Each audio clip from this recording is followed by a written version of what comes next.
Tingnan nyo mga idol, yung hagdanan niya binabaan namin mga idol. Dito lang yun matatagpuan mga idol sa Bulacan mga idol, sa Baraka Limestone. Grabe mga idol, napakatarek yung daanan namin mga idol, palusong papuntang ilog. Tingnan nyo naman mga idol, grabe talaga mga idol, napagod talaga ako dito ng mga idol. Sumper talaga ka tarek nga mong gibabaan niya hagdanan. Tapos mga idol, wala nang tao mga idol. Ang mga tao dito mga idol nagsiguwi anak kasi hapon ng mga idol. Alanganin na to sa oras mga idol yung punta namin dito. Tingnan nyo naman mga idol, palakad-lakad kami mga idol palusong. Tingnan nyo, grabe kapagod talaga mga idol. Di basta-basta yung lugar na puntahan namin, puros bato-bato mga idol. Tingnan yung cottage nila mga idol. Dito yun ng maligo mga idol, dito nagka-cottage. Ngayon walang tao mga idol kasi nag-uwi na. Grabe mga idol. Tingnan nyo naman mga cottage nila mga idol, napakaganda mga idol, pero wala nang tao kahit isa. Yung kasama ko nasa unahan mga idol.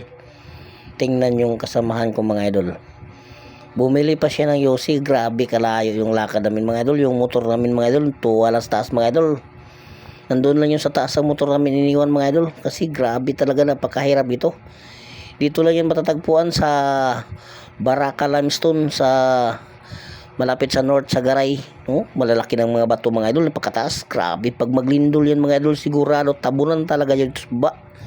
Sus, sabi ko nga sa may-ari mga idol, sa mga cottage, kuya napakataas naman yung mga bato. Sus, kung maglindol kuya, talagang matabunan talaga tong bahay nyo dito sa baba. Sabi niya tagal naman daw kuno dito idol, hindi naman daw kuno na nangyari. Tingnan nyo naman, ang liliit lang yung mga bahay-bahay sa baba. Ang bato tingnan nyo, napakataas. Grabe talaga mga idol, grabe, napakataas talaga. Ito pupuntahan ko dito mga idol, nagtulay ako dito.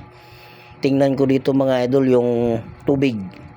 Pumatong ako sa bato na malapad, tapos tinitingnan ko yung tubig, binibidyohan ko yun mga idol. Tingnan nyo, grabe, napakalinaw yung tubig mga idol, pero wala nang katao-tao mga idol nga naligo. May mga isda pa yan mga idol. Grabe talaga, layo talaga to mga idol. Sigurado mga idol dito pag mag summer daming tao dito pumupunta. Ngayon kasi mga idol tag-ulan-ulan mga idol, hindi madaanan sa motor mga idol kung pag tag-ulan mga idol. Grabe, napakahirap yung daanan. Nahirapan niya kami kanina mga idol, yung daanan sa motor hindi ko na video mga idol, napakahirap. Tingnan nyo mga idol, maganda ditong pisto nila mga idol, pero ang daanan lang nila mga idol hindi makayanan sa motor pag magtagulan. Hindi makahon yung motor doon mga idol, napakatarik.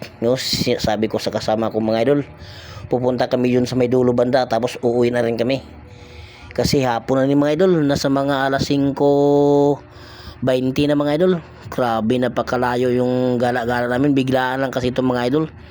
Hindi namin kasi akalain nga magka-rides kami ngayon nga araw mga idol. Nagkabiglaan yaya lang mga idol yun, kasi coding ko rin matik na mga idol.